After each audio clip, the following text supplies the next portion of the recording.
one of the issues with telling stories is often it's associated with some degree of public speaking. And this is where people run into a problem. They're very scared about public speaking. And I know, because I speak from experience about having the fear of public speaking. In 1983, I gave my first public speech. I was 30 at the time, so I'd avoided public speaking all that time. And I'd had many opportunities to speak in public, but I was terrified of speaking, so I ran away from it.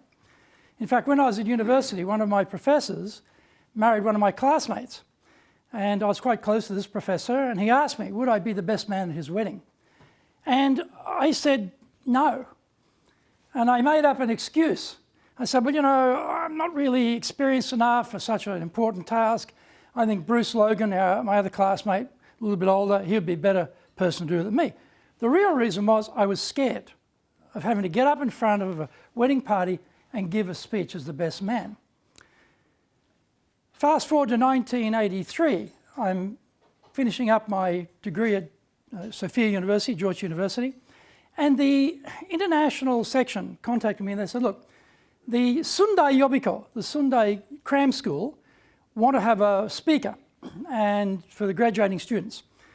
Would you be able to do it? And I said, okay, I'll do it. Now, it's going to be in Japanese, right? So my kate kyoshi, my tutor, Miss Higashi, she helped me, so we had it all written out in Romaji, the whole speech written out in Romaji. It's a 25-minute speech. So I get up there, and I was sort of expecting this, you know, before I got there, Sundai Yobiko, graduating students. It actually looked a bit more like that, to be honest, as the audience. Anyway, so I get up there to give my speech, 25-minute speech, and I've got my notes there in Romaji, and I'm holding it, and I look down the whole time. I don't look at the audience once. I read the whole thing. I finished in 8 minutes. I was so nervous. Now, if you know Japan, everything's very well ordered. You cannot miss a 25-minute gap. Has to have 25 minutes filled up. 8 minutes, threw the whole program out. And I think I probably destroyed the careers of all those Sundai Yobiko students, unfortunately. But it's that fear of public speaking that holds us back.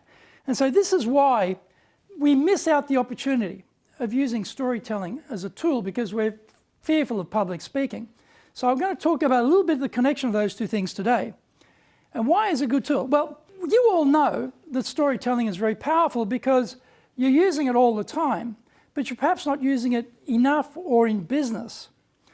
And to really rediscover it is such a powerful tool of persuasion. If you're not using it in business, when you're telling the story of your product or service or your company to your client, and your competitor is doing a great job of telling that story, well, you're going to lose. You're going to lose. And today, business is so competitive, we can't afford to give any advantage to our competitors. And don't become a boring teller of stories. Try and master the art of storytelling, because you will find that that will separate you out from the crowd of everyone else. And that will make you someone very memorable and very impressive to your audience. That number there, 75, is a very key number. This represents, according to the surveys, the percentage of people who fear public speaking. And you might be thinking, well, I'm actually in that number. I don't like public speaking. Flip it around, though, and think about it. That means if you can overcome that fear and become a great storyteller in public speaking, you've just eliminated 75% of your competition right there. The other 25%, how many are any good? How many are going to be skilled at this? Right? You can get into the top 1% in business in this attribute very, very easily compared to becoming the top 1% of any other attribute. If you're a lawyer, how hard is it to become the top 1% in law? If you're in the transportation business, like Christian, how hard is it to get into the top 1%? If you're moving people around, like Simona's, how hard is it to get in the top 1%?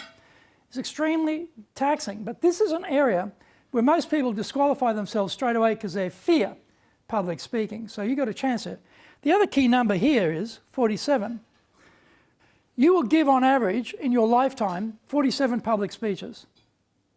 That's roughly one a year over a working life, if you think about it. Graduate from university, go to work before you retire. It's going to happen. You will be doing these speeches.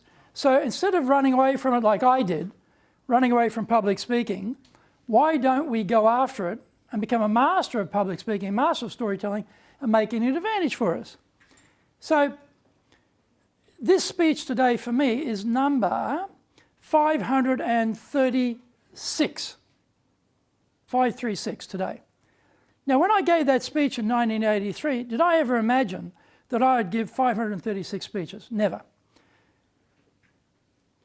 For you too, you will probably, from now until the rest of your career, have opportunity to speak.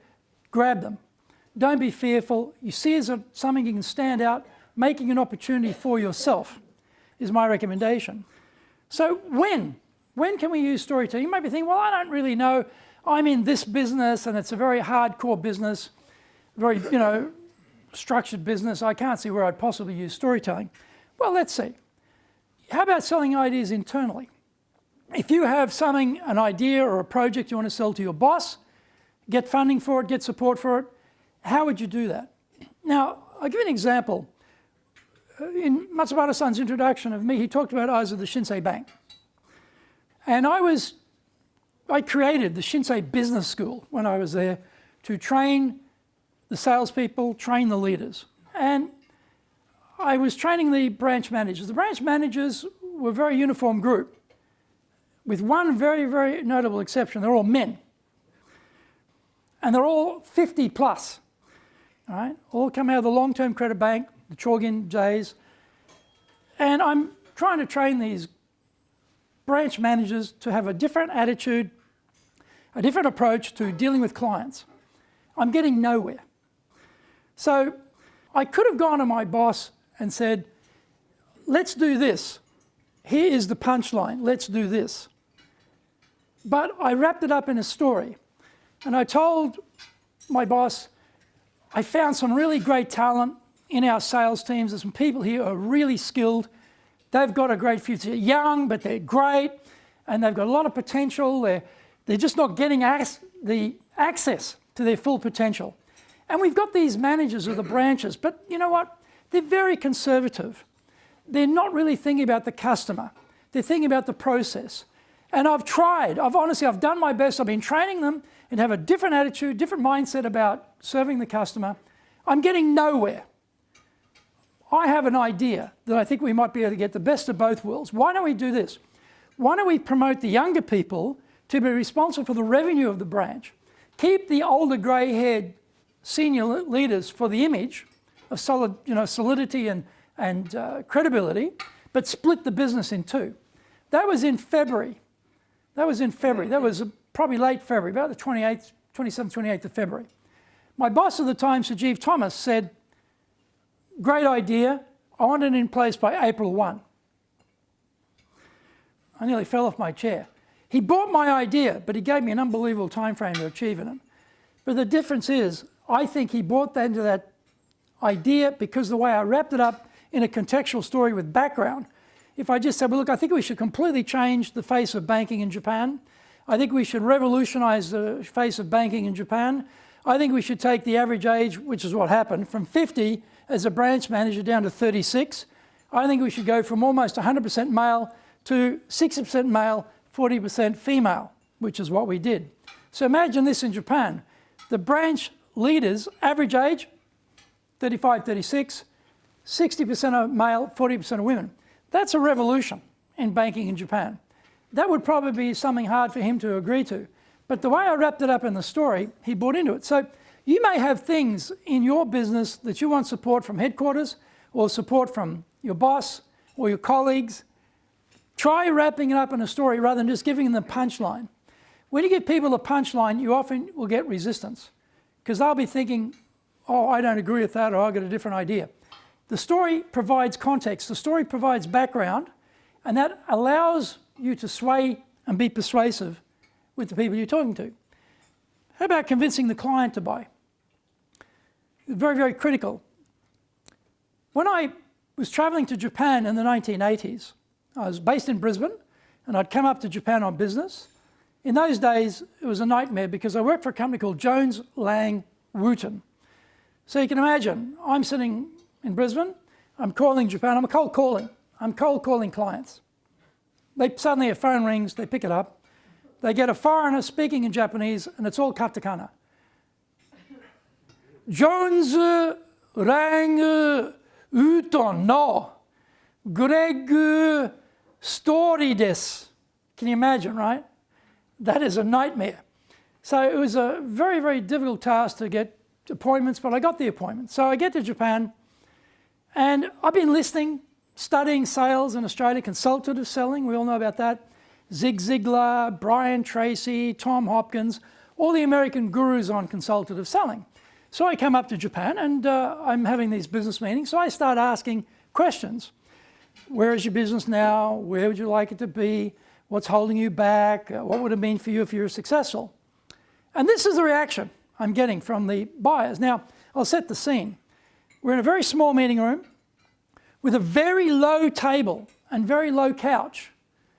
And there's 3 of them and 1 of me, and they're all smoking. So it's like a fog in this little meeting room. And I'm dying because they're all smoking away. And I'm asking my questions. And this is the reaction I got. Nothing. Didn't answer my question, didn't say anything. So, oh, my Japanese is falling apart, it's not working for me, I'll try it again another way. So I asked them a different way about how their business is doing. Same thing. They're not responding.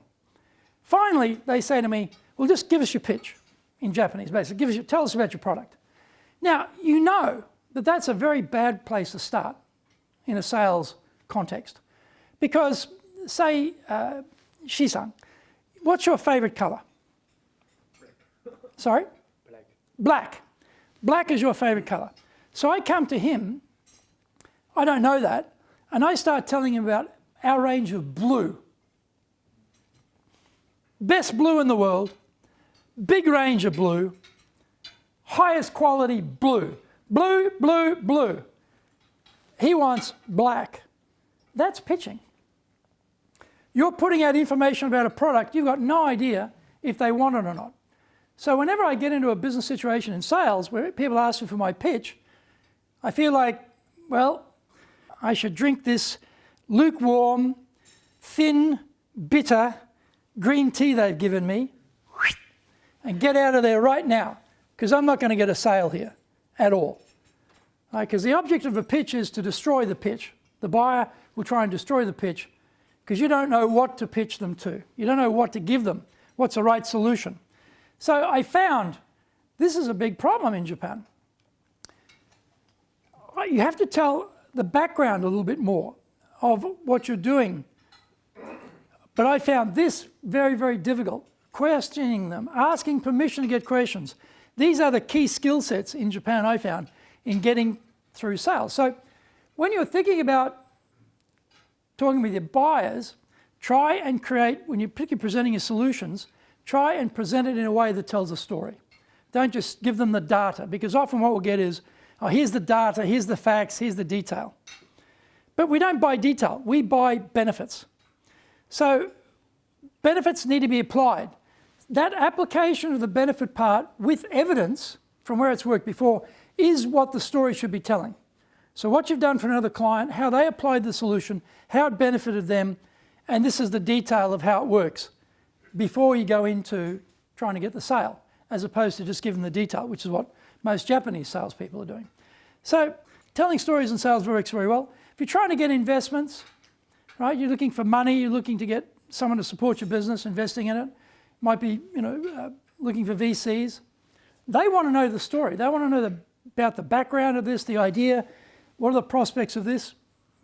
Everyone know a gentleman called Warren Buffett, the most successful investor in history, right? American, billions, worth billions. His company, Hathaway Berkshire, is worth billions. When Warren Buffett was in his 20s, he wanted to invest other people's money, but he couldn't tell a good story. In fact, he was terrified of public speaking, and he avoided it completely. If you go on YouTube and you look for Warren Buffett interviews, every single interview, he says the same thing. When I was young, I had great ideas about investing, but I was scared of public speaking. I couldn't tell my story, and I wasn't being very successful.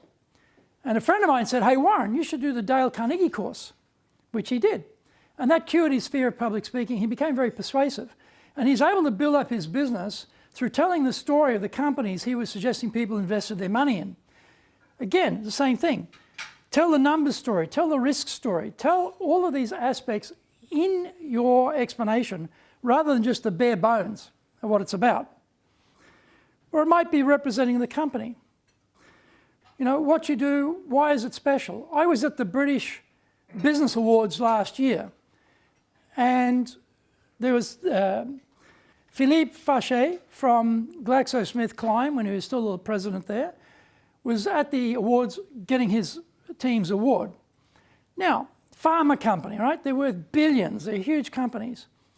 But he told a story, not about how great GlaxoSmithKline was as a company, how many people we've got, how many billions we make. He told a story about a cancer patient who was cured of cancer through one of the drugs that the company provided.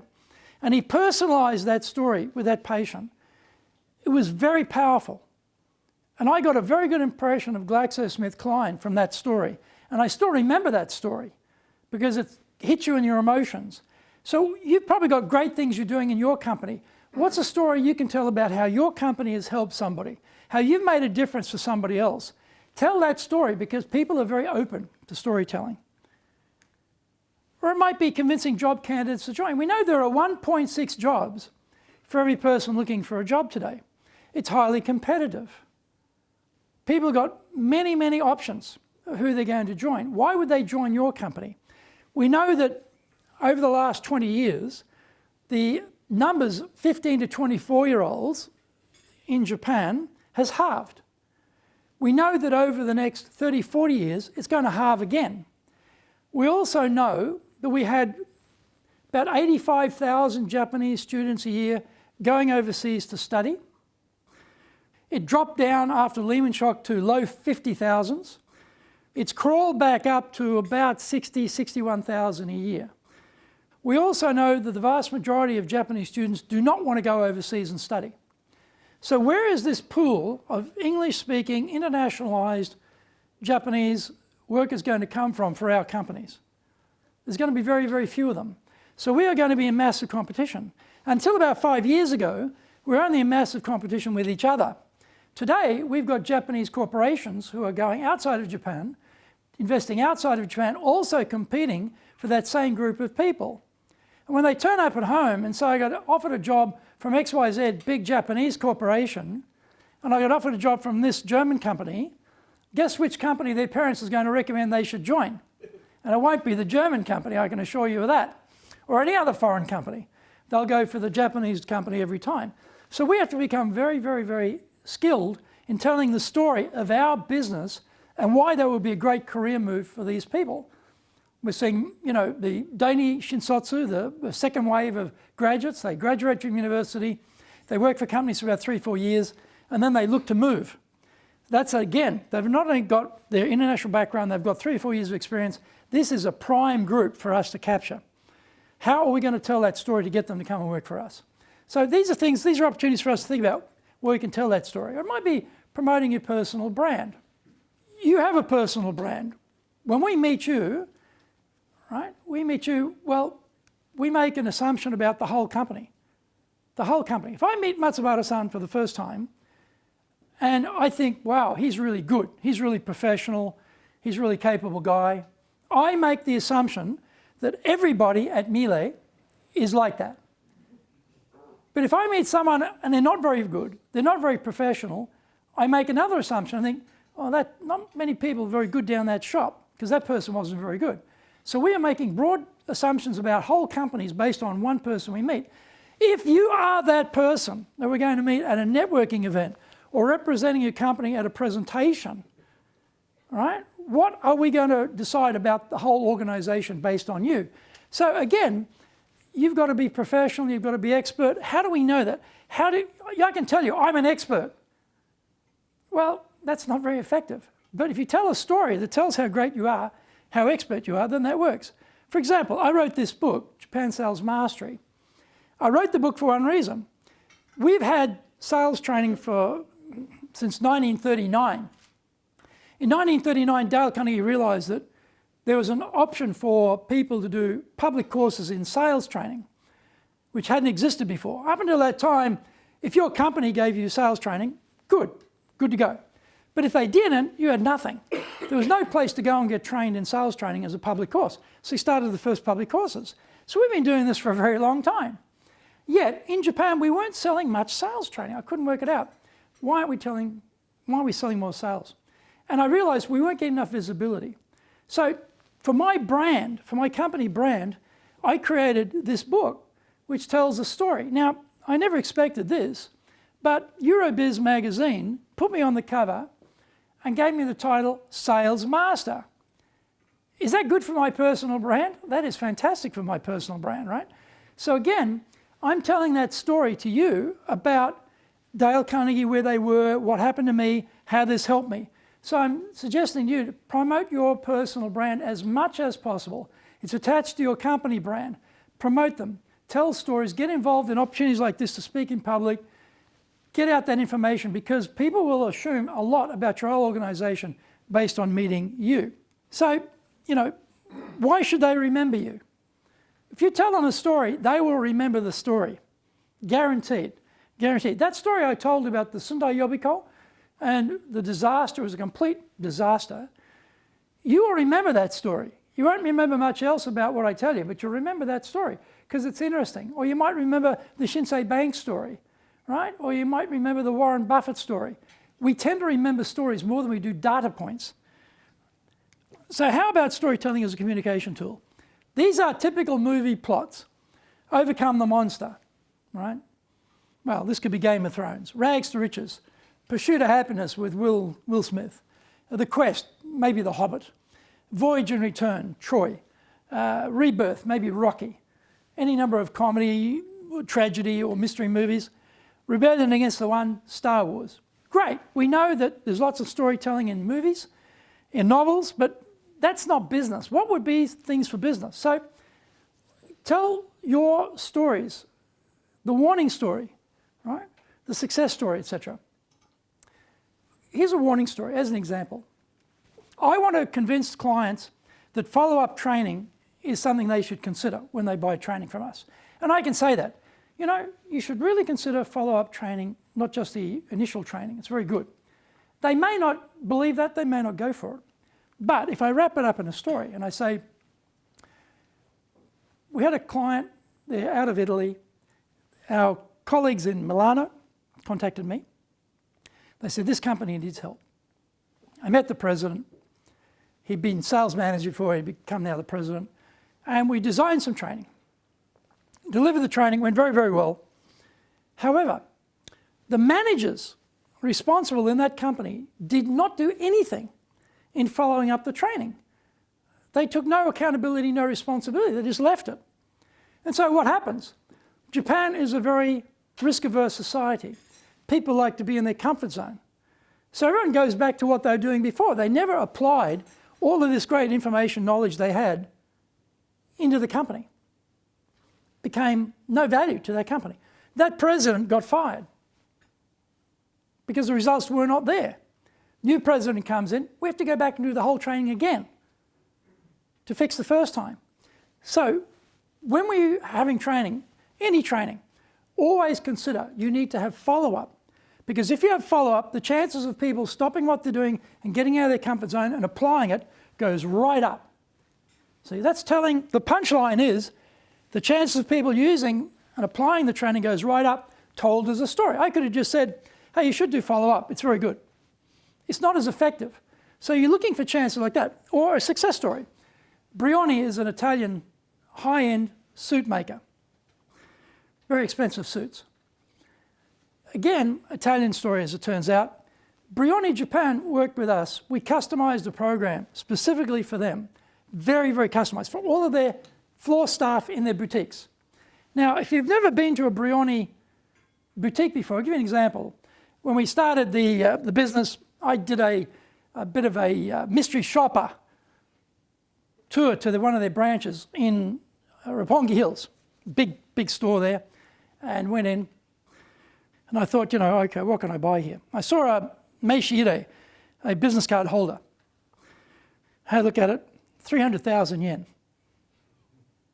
Right, put that back down. So we're talking very high price point, right? Very high price point here. So those staff are dealing with a very rich clientele, very wealthy people. They've got to be able to tell the story of these high-end products using spider silk, using very rare materials. That's why it's so expensive, so exclusive. And rich people want to have things that are exclusive. They want to be differentiated. They don't want to have what the rest of the people got. They want to have something different. That's where they're arguing. So we had this very customized program, and we had follow-up. They really worked on it. We had a 30% increase in the sales across the board in Japan as a result of that training. And they said that to me. Said, look, from before the training, up the training, we measured it 30% up. It was highly successful. See? So that, I'm telling you a success story there now, right? About Brioni, about the 30,000 yen Meishire, about the spider's web, silk, all this sort of stuff. I'm wrapping up a point in a story. Humorous stories, I struggle a bit with this one. I'm not much of a comedian. I think I'll leave it to the comedians. You might have some great humorous stories. I struggle a bit with this, so I don't have one to tell. But a branding story, I can tell a branding story. I joined Dale Carnegie, as Matsumoto-san said, in 2010. So I joined about October, and in December every year we have an international convention. So I was in Miami. I flew to Miami for the convention.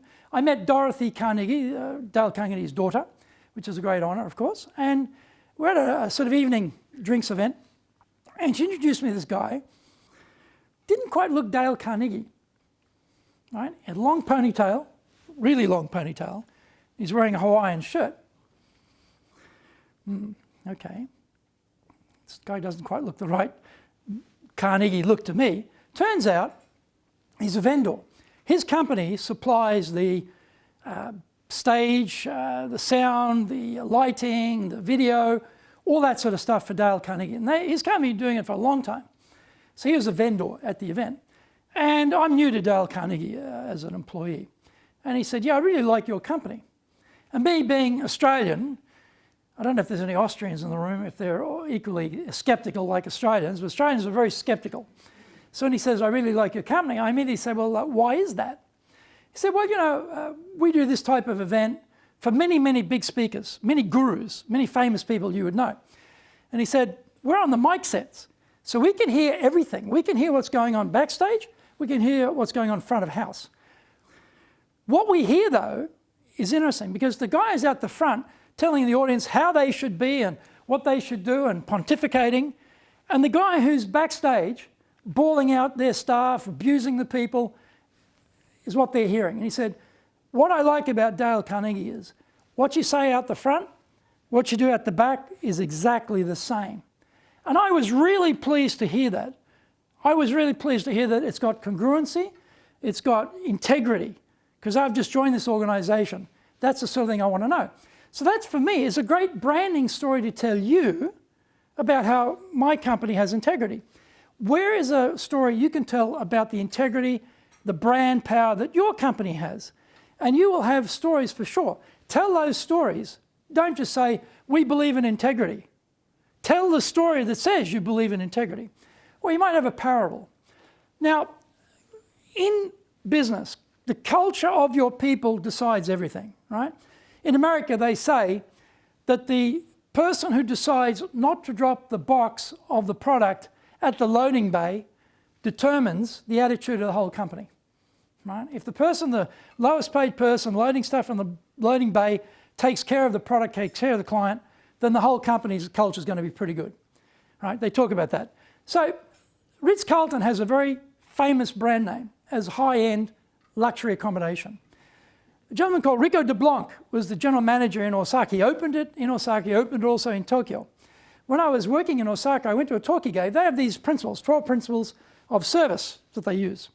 And he's telling a story about one of the cleaners, older lady, busily cleaning in the hotel, and two Japanese ladies in their late 60s walking along chatting, and one of them says, oh, well, seeing it's your birthday today, why don't we have lunch here?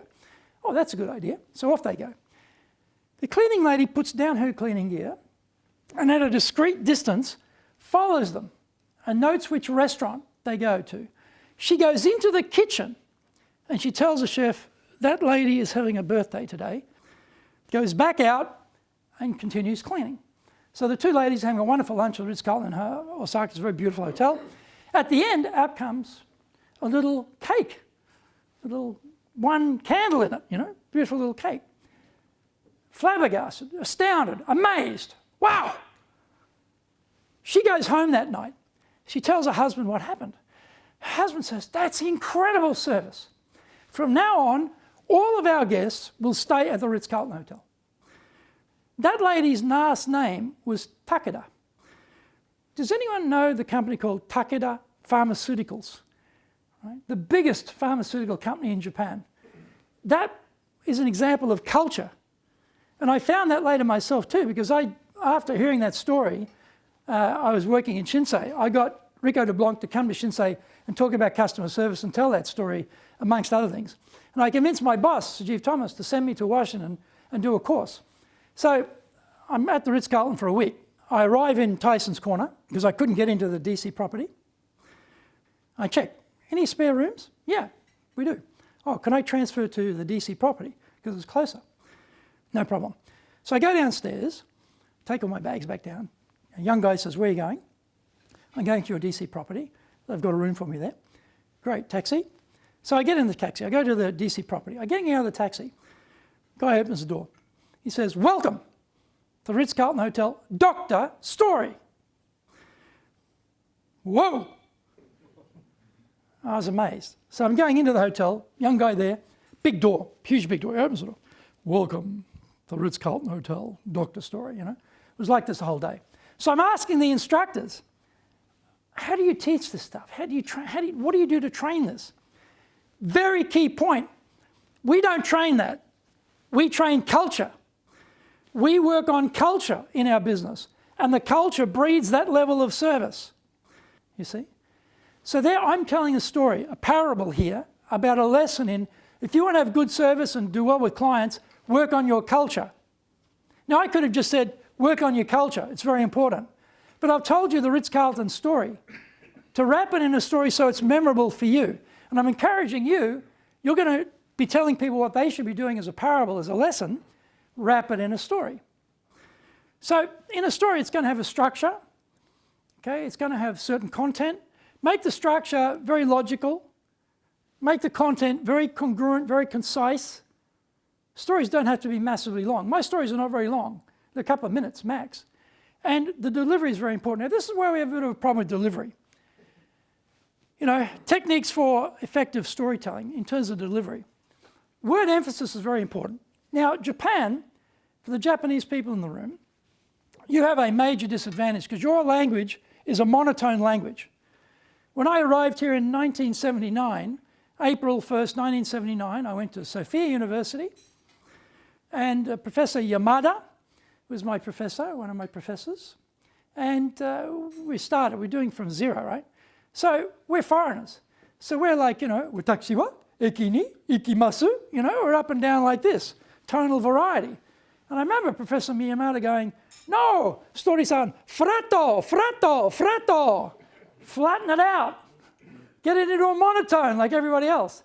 So if you're giving a talk, then in Japan you say, oh, well, the Japanese have a disadvantage. They don't have that tonal variety. True, but you have two levers you can pull. Even for Japanese people, if you can't get tonal variety, speed and power. Slow it down. Take it down to a conspiratorial whisper. Or take it right up for power. You can vary the tone. And I'll give you an example. This sentence has 7 words. There are 7 different meanings in that sentence. Can you see them? 7 different meanings. I didn't say he hit his sister. I didn't say he hit his sister. I didn't say he hit his sister.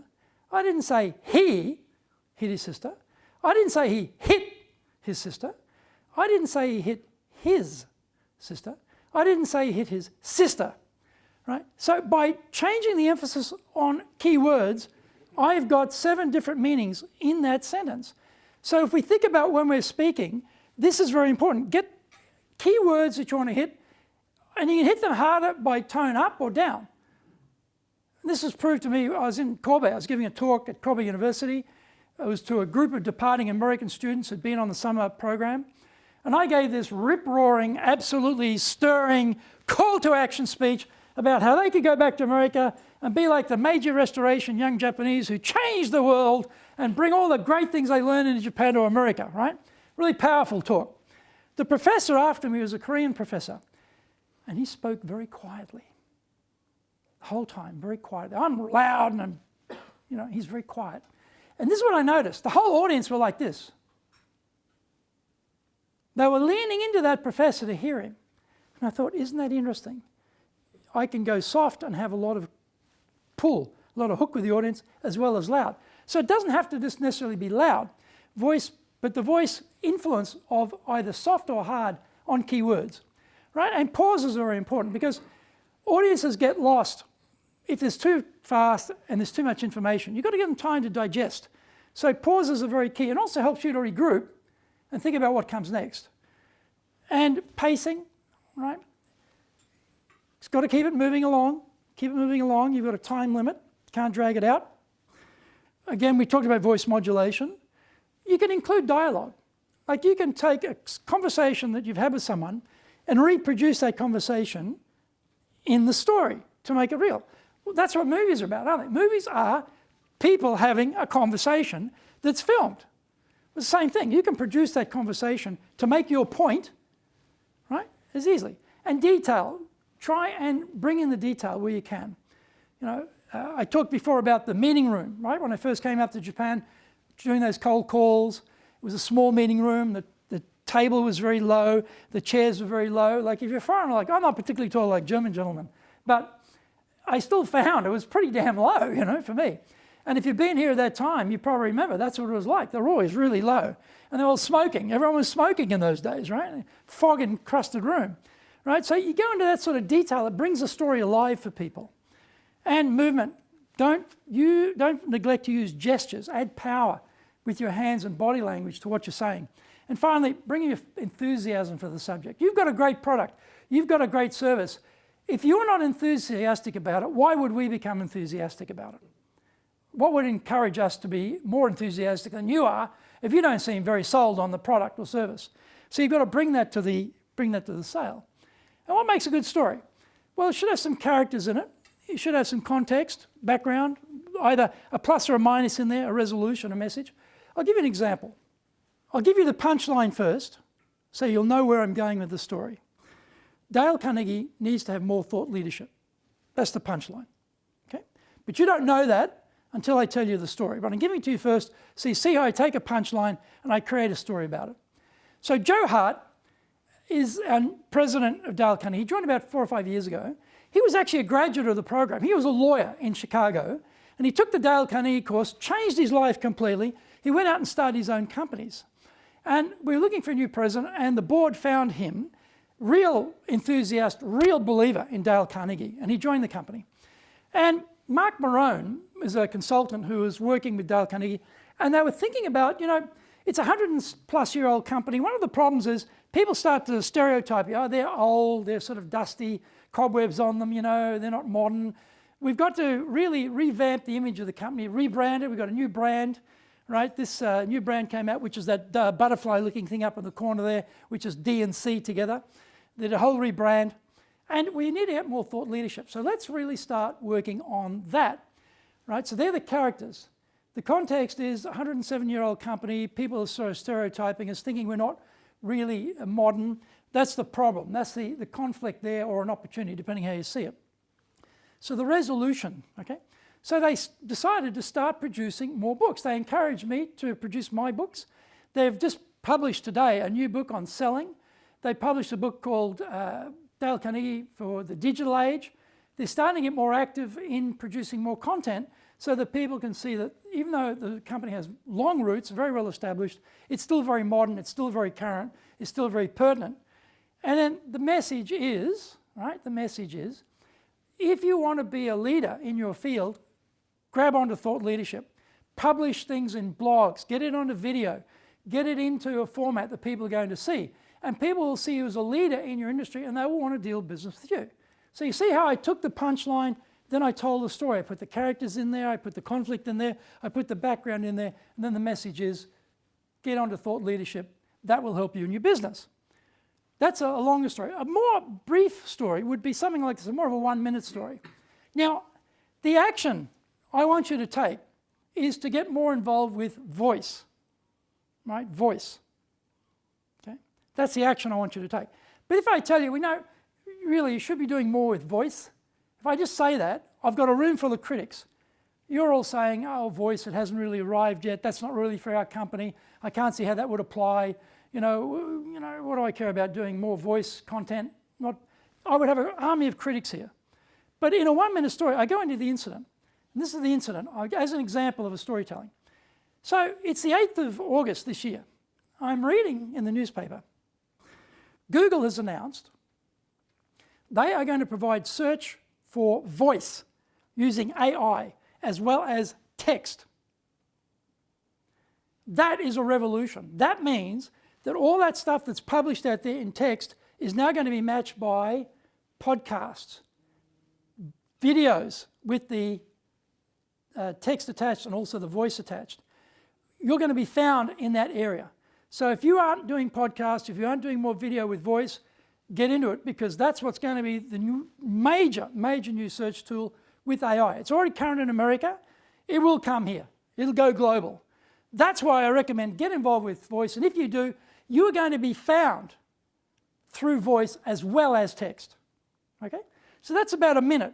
The action item, get involved with voice. I give you the background. Google has changed their search to include voice. The benefit is if you do, you will get found. So that's a very 1-minute talk. If you've got something to sell someone in your business or your company, that's a very, very powerful 1-minute way of doing it that's very effective. And where do we get inspiration from? Your client's successes and failures, your own successes and failures, your own experiences, your own insights, right? You'll be seeing things. You'll see that in websites, blogs, you'll hear it on podcasts, see it on videos, TED Talks, movies, books, magazines.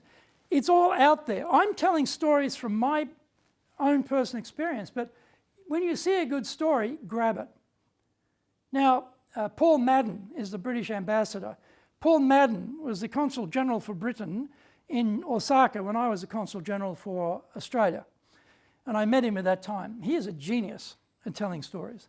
Whenever he gets up to do public speaking, he's telling his humorous stories. He's very, very skilled. So he's drawing on things that have happened. I can see that he's picking them up. He's always looking for them.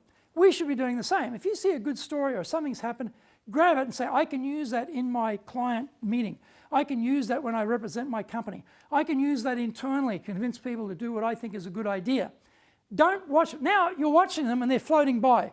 Grab them, grab them, grab them, incorporate them, and then you will be very, very successful in telling those stories. Don't have to be your own stories. They're great too, but don't have to be just restricted to your own. So think about what is something, a plus or a minus, that you want to have happen, right, in your company. You want to stop doing something or start doing something.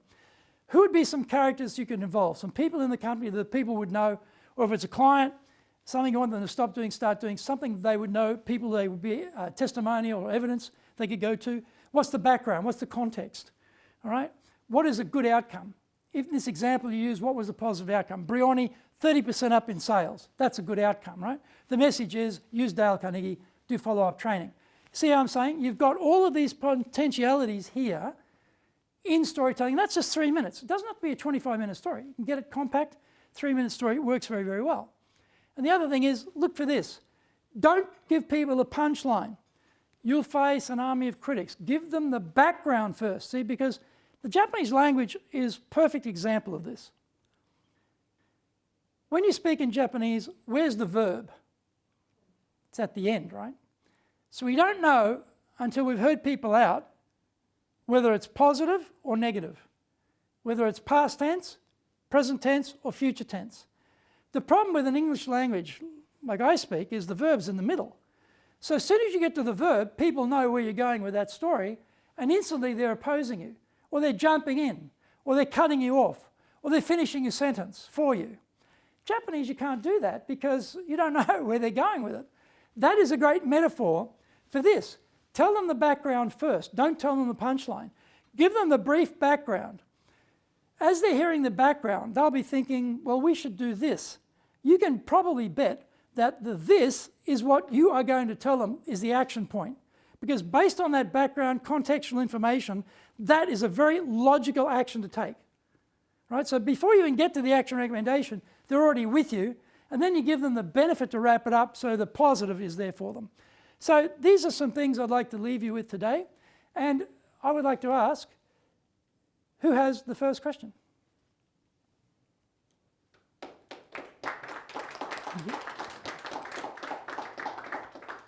Yes, Matsuwara-san. The question is, have I had maybe a major breakthrough or had some major turning point in my life through Dale Carnegie?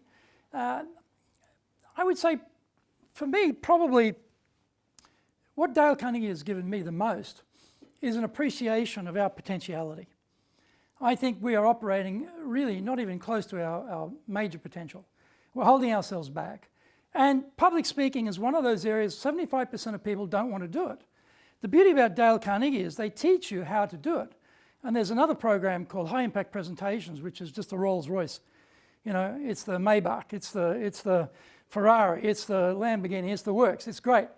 That gives you a facility where you are not fearful of public speaking. You grab it as an opportunity. And you learn how to tell stories in that facility, which makes you more persuasive, more powerful as someone in business.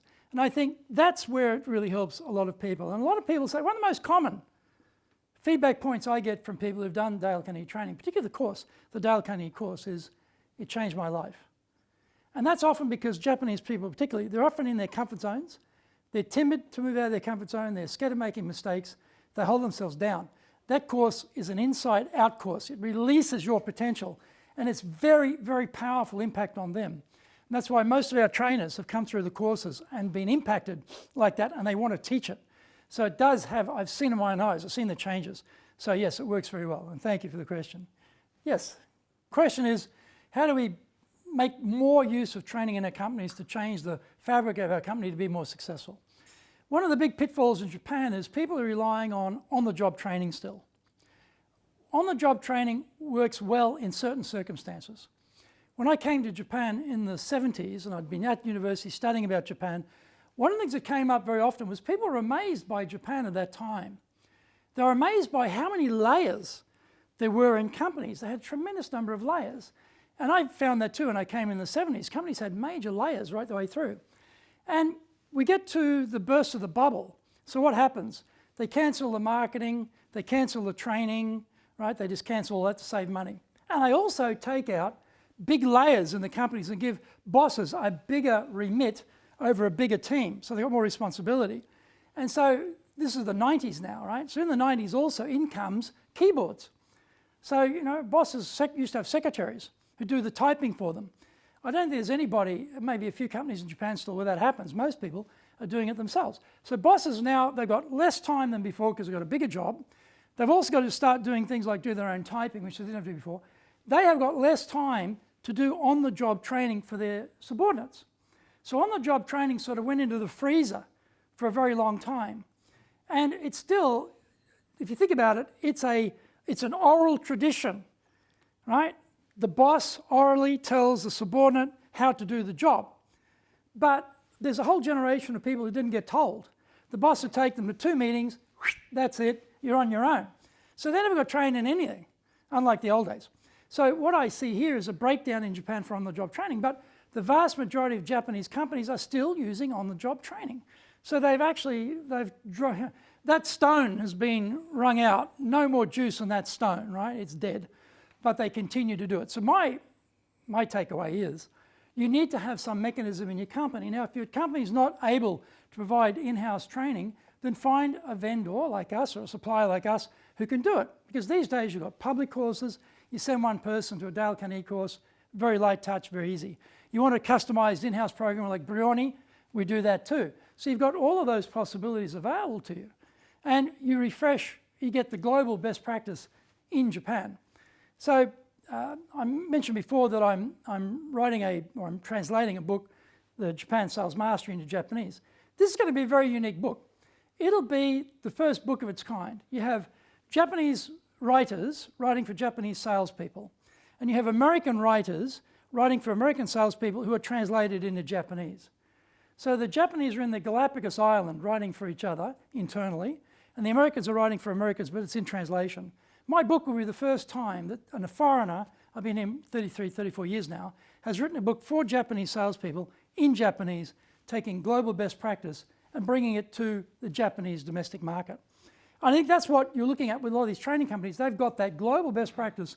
They can bring it to Japan and localize it. We've been here for 56 years. Everything's localized. 95% of our training is done in Japanese. So you get the best of both worlds. So I think the gap there is don't rely on the-job training.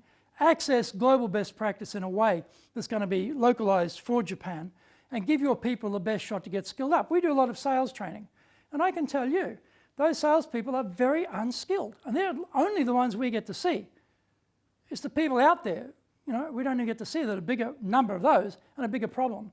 So a lot of your companies have got very underpowered, underskilled salespeople selling your products and services and getting nowhere, and there's no mechanism to fix that.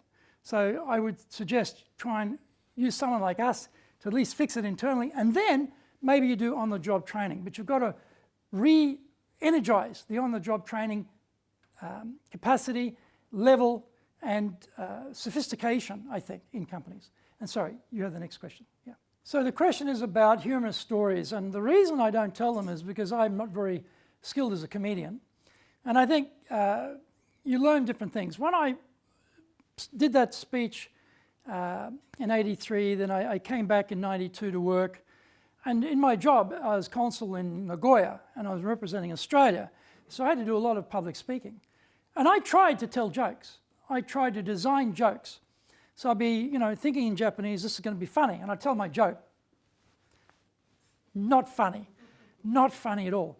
Then I'd say something that wasn't meant to be a joke, and people would laugh. And I go, oh, that's obviously a joke. I'd write that down. And over time, I started to collect all these different types of jokes, which seemed to work for a Japanese audience. So I don't know that there's a particular story that works. And I think it depends which language you're working in as well, because often humor doesn't translate that well across languages. It's quite difficult. And that's why I tried to translate my Australian sense of humor into Japanese. It was a complete failure.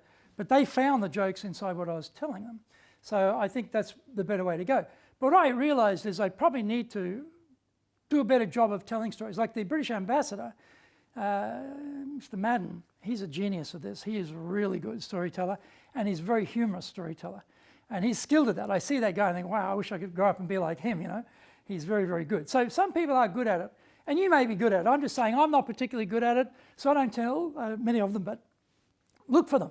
Look for them. And I'm going to try and look for a few more myself to try and improve in that area. Because again, joke telling is difficult. That's why we have professionals do it as comedians. But there may be elements you can tell. Look, because you told a joke, right? You said, I'm German and I'm a lawyer. So that's why it's an antithesis of humor. That is funny, right? That's a good example of a very small piece of humor by bringing two elements together. I think you're on the track already. But I'd say as a lawyer, though, I've written articles on this, I've done videos on this. Lawyers need to sell, except they don't know it. Lawyers need to be able to present well, except they don't know it. And that's why I think there's certain professions where people haven't woken up to the fact that storytelling, public speaking are very, very important in their professions. Once upon a time, if you're a lawyer, the name of the law firm was enough. But today, it's not enough anymore. There's so much competition. Architects, lawyers, accountants, there's so much competition. They've got to stand out. They've got to differentiate themselves. So when they do presentations like this, and they do it in an incredibly boring, very wooden way, it's not going to be as effective. If you've got a lawyer who comes in and really owns the room as a presenter, they're going to get all the business compared to another lawyer who just come in and very flat and very boring. So I think in any profession today, you can't ignore these things. And I think lawyers have been ignoring it for a long time. I think it's time that the ones who get it will win a lot more business. I think we have a question over here. The question is about Japanese buyers can be a bit of a nightmare of not giving much response back. And I think maybe Finnish people are much worse in my experience with Finnish people, but that's another story I can tell you about later. And I will recommend my own book to you because I go into it in depth on that problem. And I talk about the difficulty I had when I was in those meetings trying to sell was I was trying to ask them questions. Now, I'd just come in off the street from their point of view. They don't know me. We've not built up a relationship yet. And here I am asking all these very difficult and forensic questions about what's wrong with their business. And they are not inclined to share that with a stranger, with someone they don't know. And my problem was they were used to getting a pitch, because that's how Japanese salespeople come in. They come in, they give their pitch, and then the buyer gets out the machine gun and shoots it full of holes and destroys it, because they're trying to reduce the risk. So that structure is against you selling anything, basically. The thing I finally got was I had to ask permission to ask my questions. That was the clue. And here, I'll give you the story of how I do that. And this is what I say. I say, well, you know, thank you very much for your time today after we've done the sort of small talk. I have a bit of a problem. We're a 107-year-old company. We've been here for 56 years, so we've got a really big curriculum. And my difficulty is I really don't know if any of this is going to work for you or not.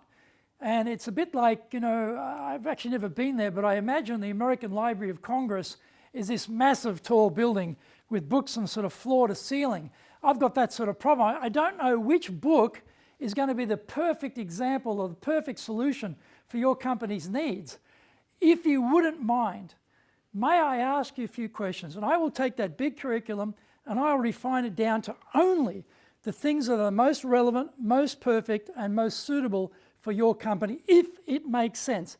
Would that be okay? And I tell that Library of Congress story to give them a mental image, you know, floor-to-ceiling books, a lot of choices, we've got to pick the right one, perfect. And they say yes. And then I will start asking them very gently about, well, you know, and often I'll do it this way. I'll say, well, if we think out 5 years for the company, where would you see the company in 5 years' time? What would be the results? What would it look like for you? And then I learned to say nothing. Because Japanese will not always speak, and we go into silence. And when I first got here, that made me very nervous, because in Australian culture, if we are not continuously talking, there's obviously a gap between us. It means there's a problem between us. So you have to try and fill up the gaps, right? So yak, yak, yak, yak, and they're not saying anything. What I learnt was just be comfortable with silence and let them be silent, and then eventually they will say something. So I don't jump in, I just wait. So I say about myself, I'm gaman ziyoi, nintai nashi, actually. So I'm strong on perseverance, but impatient. Anyway, so I persevere to let them speak and give them the chance. So I find that asking permission to ask questions is a big help. So then you've got permission to then explore the business a bit. And if they feel, and I talk about in the book a term called kokoro gomai. Kokoro gomai is, I would call it your true intentions, if I translate it in English, right? Kamai, in karate, we have a kamai, right? A stance. And kokoro is your spirit, right? So it's, what's your starting point? What's in your heart? What's in your spirit about this deal? Is it to make money for you, or is it to make the client money? Is it for you to keep your job, or for the client to do better? Is it for you to get a big bonus and a promotion, or for the client to get a big bonus and promotion because the business is successful? What's your shipatsu? What's your starting point? What's your kokoro gomai? And I talk about that in the book. If your starting point is, I'm here to make my client successful, and inside my client's success will be our success, if that's your starting point, they will feel that. If your starting point is, well, we're down on numbers this month, I'm under tons of pressure from my boss, I've got to sell something, I'm not going to have a job, or I'm not going to get paid, my bonus, my commission is going to be really tiny, I'm going to push something on them they don't need, as long as I make a sale. It's a different starting point, and people are not stupid. They feel it. So through your question, the way you ask the questions, they can tell you're really thinking about what's a solution for them. They will know which it is. So that's what I would answer you. Have a look at my book, because I go into much more depth there, but that would be a very short answer. So the question is, we buy on emotion and justify with logic, don't we? That's really the question, right? How do you get people's emotions involved in a sale such that they will buy it? Now, here's the interesting thing. Everyone in this room loves to buy, but nobody wants to be sold. So if you feel you're being sold to, and if you feel the person is really efficient in sales, you get very nervous. No one likes an efficient salesperson trying to sell them stuff. But if there's something that's really good and something that you really resonate with, you know is going to help you, you get very motivated to want to have it, even if you never thought about it before. That's the emotion. So we buy on emotion, justify with logic. So by finding out what's the thing that they need, and then maybe wrapping it in a story where it paints a picture, right, that relates to the emotions about how happy people are going to be, how great it's going to be for the company, how great it's going to be for their section, how the business will benefit, how their clients will benefit. All that type of thing will work very effectively. So that's where the storytelling has got to be very, very well planned. You've got to have people they can imagine or know in the story. When, you know, if you know Warren Buffett, and I say Warren Buffett, a lot of people will know a lot about Warren Buffett, and that makes that story about him loving Dale Carnegie very resonant, right, with them. They've already sold, they bought Warren Buffett, they'll buy Dale Carnegie because they know he's a very clever guy. He's been the most successful investor in world history, and he loves Dale Carnegie, so it must be good. You see, so you can start to bring those things in together. So yes, appeal to their emotions wrapped up in stories. Now, that GlaxoSmithKline about the patient, right? There are lots and lots of stories. Like there's been a couple of stories recently in the pharma industry of people who own pharma companies in America increasing very critical drugs by an astronomical amount to make a huge profit. And one of those guys is in jail, right? They got him and put him in jail. And it gives the whole pharma industry a very, very bad look. And there's plenty of scandals in the pharma industry about them getting fined for this and fined for that. It's a very difficult business, right?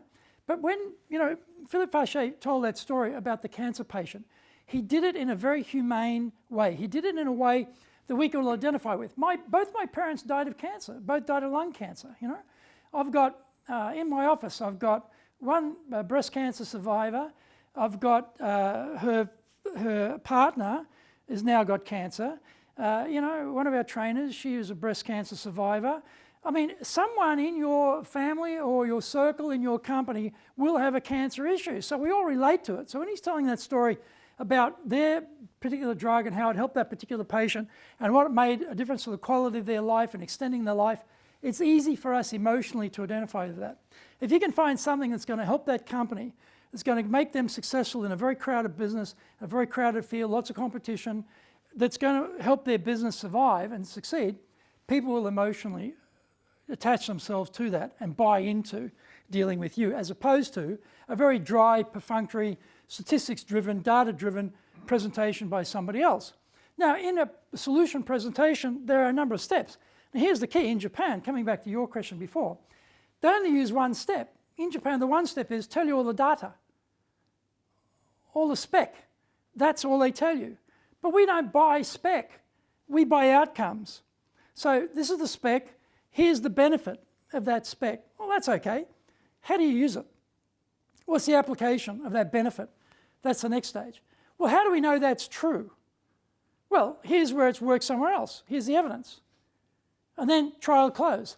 That is a step model in giving out solutions on product or services. Japanese have one step, just the detail, just the spec. So there's a big gap here still in being able to tell the story of the solution of your product. And I would suggest to you, train your people. Train them on being better persuaders. Give them sales training. Find out the great stories that are in your company. And if you do, you will be much more successful than your competitors, and you'll be much more successful than you have been in the past. Thank you very much.